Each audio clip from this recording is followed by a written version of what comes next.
근데 사실은 우리나라는 그동안에 어떻게 보면 이제 미국이 중국의 첨단 기술을 견제할수록 반사 이익을 본 것들이 좀 있었는데 이제 그 안에서 뭔가 교집합으로 우리에게도 걸리는 것들이 있지 않습니까? 대표적으로 뭐 우시하고 시안, 뭐 그 삼성전자, 하이닉스 공장이 있으니까 당연히 거기에 첨단 장비 반입을 할 때도 뭐 미국의 심사를 받아야 되고 1년 단위로 심사를 통과해 막 이런 것들이 있었는데 그럼 이제 더 타이트해지는 건 어떻게 돼요? 그렇습니다. 그래서 지금 우리로서는 이제 하이닉스가 사실은 문제죠. 매출액의 50%를 중국에서 하기 때문에. 그렇죠. 그리고 이제 삼성 같은 경우는 시안에서 낸드에 한 20%를 하기 때문에 상대적인 타격이 적어요. 근데 이제 금년 10월이 되면은 그 첨단 장비 반입 자체를 또 연장을 해줄 가능성이 제가 볼 때는 없어요. 그래서 10월 달까지는 뭐 지금 사는 건 오케이. 근데 그 얘기가 좀 나오는 게 진짜 이게 삼성하고 하이닉스 공장에만 들어가는 것까지는 뭐 오케이를 해줄 수도 있다. 뭐 이런 전망들은 조금 나오지 않습니까? 근데 제가 볼 때는 미국이 이제 우리는 그렇게 희망을 하죠. 네. 하는데 미국이 제가 볼 때는 이번에 그걸 허용해줬던 가장 큰 이유는 뭐 이뻐서 그런 게 아니라 미국 상무부가 헛발질한 게 있어요. 그래서 미국 대통령이 한국을 와가지고 이 한국의 이 배터리 회사, 전기차 회사들에 대해서 우리가 거기 공장도 짓고 뭐 얘기를 했는데 잘 봐드릴게요 했단 말이에요. 했는데 이게 국회에서 IRA법을 통과시켜 버렸다고. 그렇죠. 그래서 $7,500 받으려면 이제 로컬 컨텐트를 맞춰야 돼요. 그렇죠. 근데 우리는 뭐 배터리 회사가 거기 없기 때문에 맞출 수가 구조적으로 없기 때문에 배터리 보조금 정책에서 한국의 전기차가 공장 짓더라도 수혜를 못 보게 된단 말이에요. 그래서 뭐 현대차, 기아차 논란이 지금 그렇죠. 그래서 이제 그게 IRA는 이게 미국 국회가 법을 통과시킨 거예요. 그래서 바이든 행정부가 어떻게 할 수 있는 게 아니죠. 근데 이게 지금 대중국 제재나 규제는 그건 통상부의 산자부에 우리로 치면 산자부의 행정명령이에요. 그래서 이 배터리에서 지금 미국이 한국에 대해서 이제 사고를 쳤고 또 이제 그거를 뭐 국회를 동원해서 다시 법을 바꿔야 안 되니까 그게 반대급부로 니들 한국의 입장에서 놓고 보면 결국은 돈만 벌면 되는 거 아니냐. 그래서 제가 볼 때는 한국의 반도체를 1년 정도 또 유예해 준 것은 배터리 동생의 희생하에 한국의 반도체 회사들이 1년 동안 수혜를 본 겁니다. 그래서 반도체도 묶었었는데 문제는 한국의 반도체는 1년 정도 리텐션을 줄게. 그렇게 된 거죠. 근데 또 미국에서는 사실 뭐 세상에 공짜 점심은 없다고 지원금을 주는 대신에 무슨 뭐 기술, 뭐 재무 여러 가지 공개해야 되고 뭐 초과 이익이 나면 또 환원을 해야 되고 막 이런 것들이 붙다 보니까 이게 독이 든 성배 아니냐. 그렇죠. 그래서 지금 미국이 아주 영악한 게 그 한국이 말뚝 쳤단 말이에요. 가만히 있었어요. 근데 이번에 대만이 우리가 170억 불짜리 파운드리 공장을 짓는데 대만이 이번에 400억 불짜리 공장을 지어요. TSMC가. 그래서 바이든 대통령이 참석하고 이제 이 폭죽 터뜨리고 했죠. 그거 끝나고 나가지고 방금 말씀하신 반도체 지원법의 세부 조건을 이제 발표를 한 거죠. 어떻게 보면 뒤통수 아닙니까? 다 그래도 터 닦아놓고 뭐 지역 어디로 오겠다 해서 허가 내주 그 다음에 이 법을 만들어서 뭐 초과이익 환수안에만 이렇게. 그 완전 뒤통수법이죠. 근데 그것을 놓고 보면 그 안에 세부 내용을 보면 아니 이제 어떻게 보면 국가의 후생복지를 그걸 국가가 책임져야지 민간 기업이 책임지는 건 아니잖아요. 그래서 예를 들면 유치원을 짓고 말고는 그것은 뭐 기업이 뭐 직원 후생복지를 위해서 할 수도 있고 안 할 수도 있는데 이게 머스트 조항으로 이미 들어가 버린 거죠. 그렇죠. 그러고 이제 이 이익을 초과 이익에 대해서 75%를 정부가 공유하라고 그러는데 근데 이익의 공유는 주주하고 같이 하는 것이지 보조금 준 사람하고 같이 공유하는 건 유례가 없어요. 그건 주주이익의 현저한 침해죠. 그렇죠. 그리고 이제 반도체는 뭐 저는 예전에 반도체 애널리스트 한 17년을 했었는데 이 모든 다른 제조업은 생산할 라인 투어가 가능하지만 반도체 라인은 애널리스트 할아버지가 오더라도 안 보여줘요. 그렇죠. 그래서 이제 전문가가 보면 기계의 레이아웃이 어떻게 돼 있냐 자체가 이게 수율이고 생산성이에요. 그러는데 지금 그 반도체 지원법의 세부 내용을 보면 이 미국의 국가 안보와 관련했을 때 안보 기관들이 이 반도체 라인에 접근할 수 있는 권한을 허용하게 돼 있어요. 그렇게 되면 속살을 다 깔아. 그렇죠. 근데 그걸 이제 보고 나면 그 정보가 이제 미국의 반도체 회사로 흘러가지 않을 보장이 사실은 없죠. 그래서 일설에서는 뭐 중국의 예를 들면 미국의 반도체 장비 회사가 다 설비 납품하는데 걔들이 레아면 모르겠냐 그러는데 그것은 이제 장비를 갖다 놓고 설치하는 일부분만 보는 것이 풀 라인업을 다 보는 건 아니죠. 그리고 이제 분기별로 또는 뭐 반년 연간별로 회사의 그 생산, 판매, 뭐 유통 여기 관련되는 자료를 다 레포트하라는 얘기죠. 그렇죠. 그래서 그렇게 되면 그것은 영업 긴밀의 유출이 이제 생길 수밖에 없어요. 그래서 그건 뭐 말씀하신 것처럼 지금 보조금을 이제 얼마를 받냐 그러면 우리 삼성 같은 경우 170억을 투자하면 그게 이제 5%에서 15% 감면을 해주는데 네. 한 개 회사의 맥스가 35%의 실링이. 근데 그렇게 받을 게는 현실적으로 불가능한 5에서 15% 받는다고 하면은 대략 한 1조에서 3조 정도? 예. 그 정도 받는데 그거는 뭐 삼성이 1년에 한 40조 이익 내잖아요. 예. 그럼 그거에 한 2%에서 한 8%? 그 정도밖에 사실은 안 돼요. 그래서 그 금액이 절대 크지 않습니다. 근데 그거를 이제 받으면 아까 말씀하신 그런 족쇄가 다 걸리는 거죠. 그래서 우리로서는 사실은 그 금액 자체는 뭐 쥐꼬리 많은 거기 때문에 문제가 안 되는데 그걸 안 받았을 때 한국이 이제 미국의 정책에 반대를 하는구나. 이렇게 오인이 되면 추가적인 보복이 있을 수 있다는 거죠. 그거죠. 뭐 사실 뭐 삼성전자가 뭐 한 3조 원 없어서 그 돈 받으면서 가는 건 더더욱이 아니고 근데 이제 문제는 나중에 어떤 뭐 보호무역 장벽을 또 친다거나 진짜 보복을 시키는 대로 안 하면 혼날 것 같으니까 억지로 할 수밖에 없는. 그럼 이걸 어떻게 해야 됩니까? 이거를 해야 됩니까? 말해야 됩니까? 그건 이제 그걸 민간 기업이 미국 정부와 상대로 해서 뭘 한다는 건 불가능해요. 그래서 우리 정부가 이제 나서서 협력을 해야 되는 거죠. 협상을 하고 도수를 낮추고 해야 되는데 이번에 이제 대통령이 가시니까 그 얘기를 할 것 같아요. 근데 우리로서는 이제 내부적 방문으로 하니까요. 그렇죠. 근데 우리로서는 제가 볼 때는 그 전에 우리가 하나 할 거는 우리가 뭐 보증을 얼마 전에 하는 문제 아까 말씀드린 것처럼 뭐 한국 기업의 수준에서는 그렇게 크리티컬하지는 않아요. 우리 받을 수 있는 보증 환경이기 때문에 그 대신 우리 이제 첨단 기술의 이제 대외 유출 문제가 생길 수 있어요. 그래서 네. 그거를 막으려고 하면 이제 중국이 그런 걸 하는데 이 첨단 기술의 이 외국 기업 공개하는 것은 이건 국가의 허가를 받아라 그런 이제 조항을 만들어요. 국가의 허락을 받아라. 야 공개할 수 있어요. 예를 들면 중국의 디디 출신이다. 플랫폼 기업들 같은 경우는 이전에 해외 상장할 때 그 예를 들면 조회 공시가 들어오면 네. 그 데이터 한번 보자 그러면 공시를 해야 된단 말이에요. 네네네. 그 자료 요청이 왔을 때 응해야 되는데 중국은 이제 플랫폼 기업 같은 경우는 해외 상장하려면 먼저 정부가 비준을 받아라.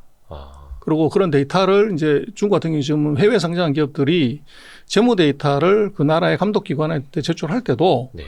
그 중국 감독원의 승인을 받아야 제출할 수 있다 이렇게 돼 있어요. 그걸 법으로 만들어 놓은 거죠. 네네네. 그래서 그렇게 되면 제출하고 안 하고의 문제가 아니라 그러면 정부의 협상력이 높아지죠.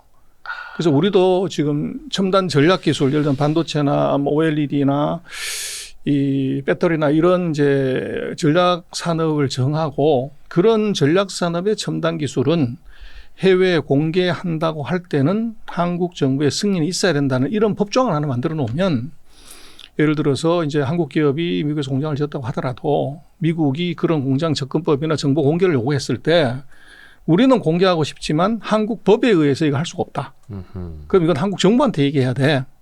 이렇게 이제 한국 기업의 협상력을 높이고 또 반대로 이게 미국 정부와 한국 정부가 이제 협상을 하려고 할 때도 한국에 뭔가 지렛대가 있어야 되잖아요. 그렇죠. 그렇죠. 그래서 이제 국회 같은 데서 제가 볼 때는 이번에 반도체 지원법을 뭐 통과시키네 만해하지만 거기에 저는 첨단 기술 해외 공개법 이런 것들을 하나 집어넣어 놓으면 미국과의 협상에서 우리가 굉장히 그 협상력을 높이는 계기가 될 수 있을 것 같아요. 하여튼 요거는 어떻게 보면 이제 여야가 싸우고만 있을 게 아니라 그렇죠. 진짜 우리나라가 또 우리나라 대기업들이 미국을 상대로 지렛대로 사용할 수 있는 거를 좀 만들어줘야 하는 그렇죠. 그렇습니다. 그래서 우리가 이제 그걸 개별 기업의 수익 사업으로 볼 거냐 아니면 이게 국가의 명운이 걸린 전략 산업으로 볼 거냐의 차이예요. 네. 그래서 지금 미국은 이게 국가 안보 산업으로 정했단 말이에요. 그렇죠. 누가 봐도 안보. 그리고 중국 같은 경우는 이거는 국가 주석이 이건 사람의 심장하고 똑같다. 그렇게 데피니션을 하고 파격적인 예를 들면 중국 같은 경우 법인세가 빵이에요. 어떤 분야에서요? 반도체에서 28나노 이상의 기술을 가진 이제 회사는 10년 동안 법인세를 제로로 한다 이렇게 돼 있어요. 10년 동안. 그렇죠. 그렇듯이 그래서 아까 말씀을 드렸지만 미국 같은 경우도 이게 설비 투자에 대해서 25% 이게 조세 감면도 해주고 네. 보조금도 뭐 500억 달러를 주고 뭐 네. 이런 걸 한단 말이에요. 그래서 파격적인 이제 지원을 하고 있기 때문에 우리 같은 경우는 스타트 라인에서 우리가 지금 경쟁력에 우위가 있는 부분이 있어요. 근데 네. 그 우위를 계속 다른 나라에 비해서 유지할 거냐 말 거냐는 측면에서 보는 것이지, 이게 이제 우리 같은 경우는 또 생산 캐파를 늘려야 경쟁력이 있단 말이에요. 그렇죠. 추가적인 투자를 할 때 다른 나라에서 불리한 조건으로 투자를 하게 되면 원가가 그만큼 올라가는 거죠. 근데 이거를 이제 예를 들면 뭐 형평성의 원칙이나 뭐 이렇게 잡으면 다른 사람하고는 어떡할래? 다른 기업하고는 차이 나지. 이렇게 얘기를 하면은 이제 국가 경쟁력 차원에서 문제가 생긴다는 거죠. 그래서 다른 나라는 목숨 걸고서 가는데 우리는 민간 기업의 일이기 때문에 이것을 다른 나라하고 비슷하거나 낮게 설정을 했을 때 이 기업의 경쟁력 약화가 결국은 나중에 국가의 경쟁력 약화로 이어지는 겁니다. 그렇죠. 이건 진짜 목숨 걸고 지켜야 되는 영역이라고 우리가 그렇습니다. 생각을 그리고 해야죠. 결국은 우리가 경쟁력이 생겨서 삼성의 마켓쉐어가 지금보다 2배가 커지면 세금도 금방 2배 내는 것이고, 네네. 지금은 문제는 지금 우리가 경쟁력을 확보를 못하고 밀리게 되면 매출액이나 수익이 쪼그라든다는 거죠. 그리고 그게 밀리게 되면 고용도 자체가 줄어들어야 되는 것이고, 또 뭐 물론 이제 삼성이 보조금을 따기 위해서 그랬지만 미국이 앞으로 공장을 10년 동안 11개를 짓겠다, 이제 이런 계획도 제출을 했단 말이에요. 네. 그다음 만약에 한국에다 공장을 10개를 짓는다 그러면 그 고용 효과, 투자 효과가 얼마나 크겠냐는 거죠. 그렇죠. 그런데 가만 내버려 두면은 우리보다 더 좋은 조건을 가진 쪽에서 이제 유혹할 가능성이 있던 거죠. 또 그게 이제 경제 논리뿐만이 아니라 힘의 논리까지 같이 그렇습니다. 겹치다 보니까 우리나라 입장에서 참 이러지도 못하고 저러지도 못하고 있는 거고, 또 앉은 자리에서 어떻게 보면 우리가 누릴 수 있는 GDP 효과도 계속 내줄 수밖에 없는 거고, 좀 걱정이기는 합니다. 어차피 근데 이거는 공장을 짓는 것까지는 텍사스에, 그렇죠, 추가로 짓는 것까지는 다 확정이 된 거고, 중요한 거는 그 안에서 이 안을 어떻게 할 그렇습니다. 것이냐, 그래서 디테일이 이제 남아있는 우리가 지원을 받았을 때 공장 말뚝치고 나니까 미국이 이제 세부적인 지원 금리는 조건을 지금 내건 거죠. 그렇죠. 근데 그걸 이제 이달 말까지 동의서를 내라고 그러는데, 그 사이에 우리한테 불리하거나 불합리한 것을 이제 협상하고 낮추는 것, 그게 이제 우리 외교력이고 우리 힘이죠. 그래서 그걸 만약에 못 낮추고 액면대로 간다고 하면 우리로서는 공장 지어서 이익이 나더라도 이게 큰 의미가 없고, 또 이제 이익은 별론데 거기서 우리가 가진 생산 기술이 미국으로 유출될 수 있는 가능성을 그대로 감내해야 된다는 거죠.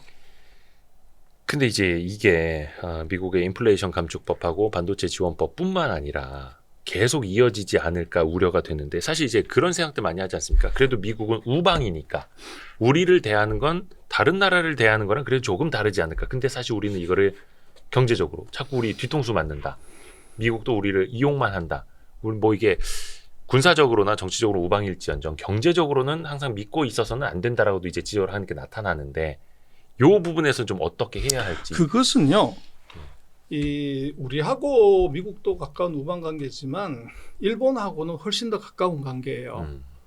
그래서 뭐 최근 5년간에는 우리하고 미국의 관계보다는 일본과 미국의 관계가 훨씬 좋았죠. 네.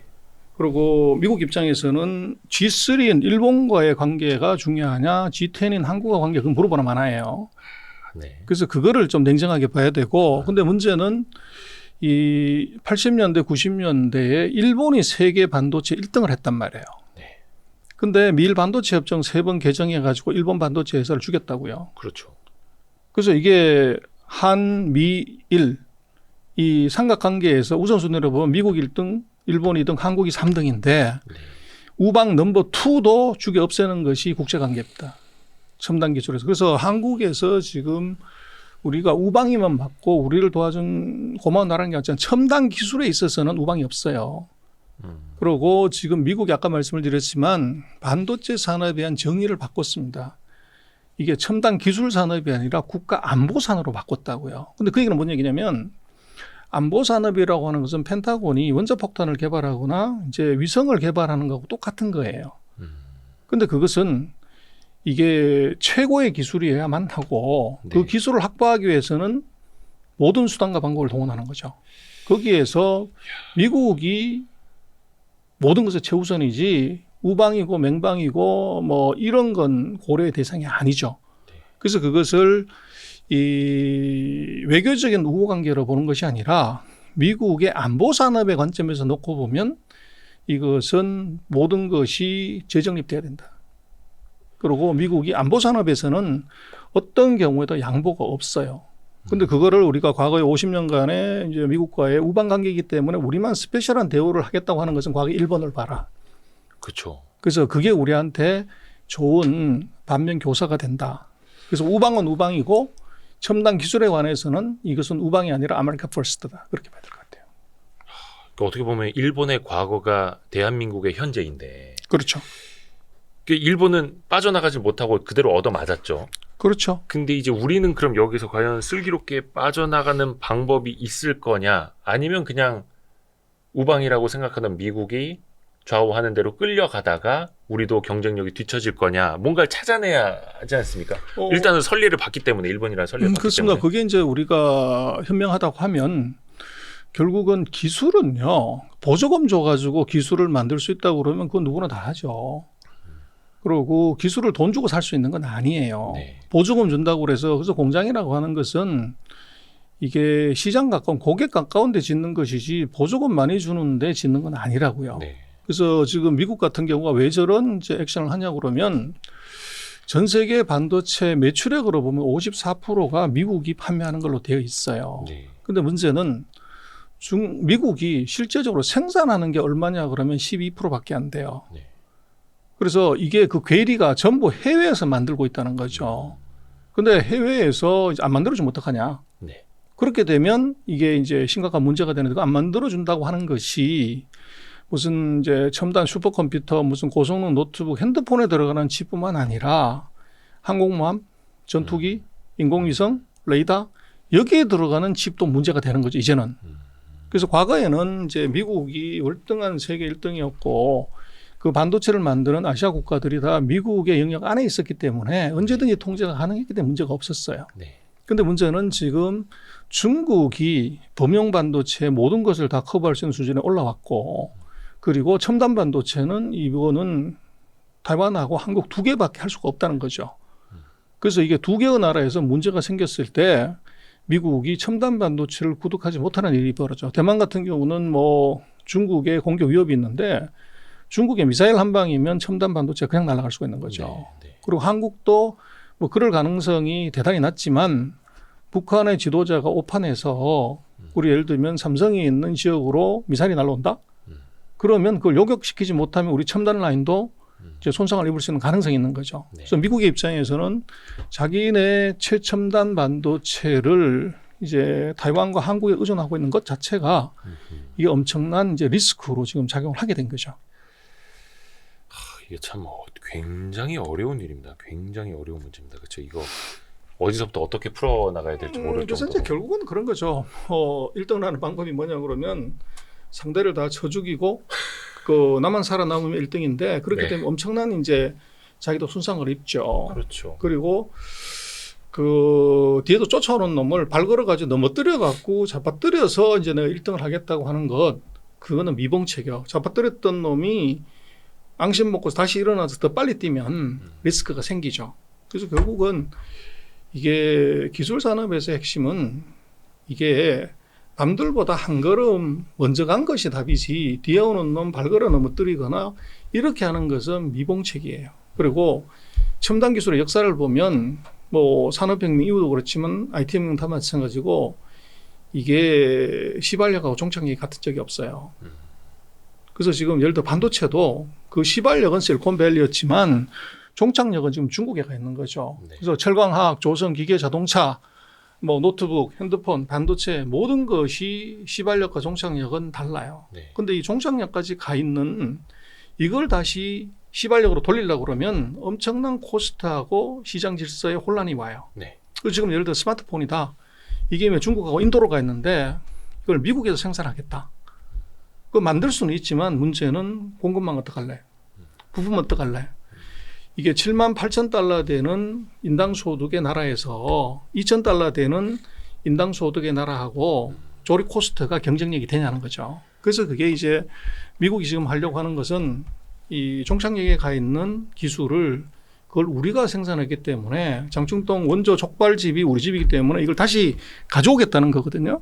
근데 거기는 엄청난 이제 시장의 혼란이 있을 수 있죠. 근데 궁극적으로 놓고 보면 미국이 하고 싶은 것은 급한 대로 일단은 양자를 드리는 겁니다. 한국과 대만을 여러 가지로 압박을 해서 이 인하우스의 캡티브 마켓으로 만들고 그러나 미국의 이 생각은 차세대 반도체 다음 것은 또 우월한 기술을 갖고서 이것을 국산화하겠다는 것이 목적이지 한국이나 대만을 통해서 끝까지 가겠다는 건 아닌 것 같아요.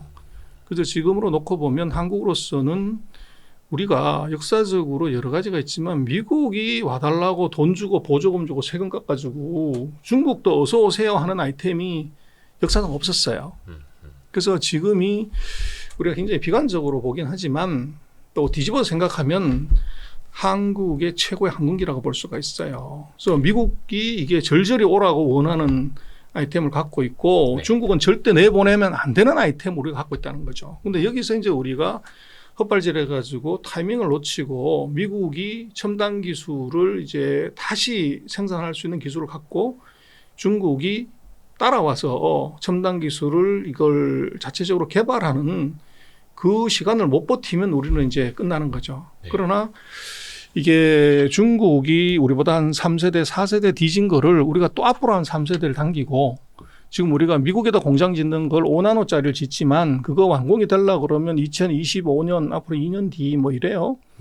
근데 한국 국내에서 5나노를 레가시 기술로 만들어 버리면 되는 거죠. 2025년이 됐을 때 우리가 2나노나 1나노로 가버리면 지금은 5나노가 최첨단이지만 3년 뒤에 4년 뒤에는 이건 올드한 기술이 되죠. 그렇게 되면 미국은 그때는 또 2나노, 1나노 기술을 확보해야 되면 지금보다 더 많은 보조금을 줘야 되는 문제가 생기죠. 그래서 솔루션이 뭐냐 그러면 결국은 보조금에 목숨 거는 것이 아니라 우리로서는 5나노 기술을 이걸 앞으로 확 어떻게 당길 거냐. 이게 이제 한국과 중국 사이에서 한국의 위치를 견고하게 강건하게 가져가는 핵심일 것 같아요. 그러려고 하면 기업도 물론 열심히 R&D하고 노력해야 되지만 이제 한국 정부 역시나 그렇게 가는 전략적 산업으로서 한국을 놓고 보면 이건 지원을 하는 것에 차원이 달라야 돼요. 그래서 이게 민간 기업이기 때문에 또는 재벌이기 때문에 돈 있지 않냐? 그 돈으로 투자하면 되지. 그 돈으로 하면 되지 하지만 그게 문제는 그 기업을 보면 안 되고 미국이나 대만의 중국의 경쟁 사업자가 갖는 원가 우위 요걸 비교해서 우리가 떨어졌을 때 지금은 우위에 있지만 우위에 있는 것을 제로로 만들거나 똑같이 만들어버리면 우리 경쟁력이 없는 거죠. 그래서 지금 뭐 정부도 그렇고 이게 지원책을 만든다고 하지만 이제 우리는 그런 갈등이 있는 것 같아요. 재벌이 돈 많이 버는데 과연 정부가 생각해줘야 돼?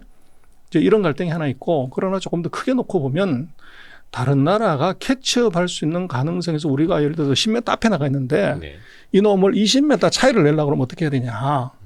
이제 그걸 선택할 거냐 아니면 지금 너 있는 돈으로 그냥 해봐. 근데 다른 데는 세금 빵으로 해줄게. 보조금이 50조 줄게. 그래서 너 지금 돈 50조 있으니까 그걸로 그냥 써 하는 것. 근데 50조 있는 그 경쟁에다 50조를 더 갖다 보면 10m 앞에 해야 되는 20m를 보낼 수가 있는 거죠. 그래서 그 선택을 지금 우리가 해야 되는데 그 반도체라는 게 우리가 전략적인 산업이기 때문에 지금은 이게 조금 더 큰 관점에서 전략적 선택을 우리가 해야 되는 시점인 것 같아요. 어려운 타이밍이기도 하고 하지만 빼놓지 않고 계속해서 우리가 기술 발전을 통해서 우리의 경쟁력을 앞서 나가야 하는 것은 그것은 분명해 보이고 오늘 그 중국의 그 양회 총정리부터 해서 또 이제 반도체의 미래 이야기까지 우리 전병석 교수님께 진짜 감사드립니다. 고맙습니다. 고맙습니다, 교수님.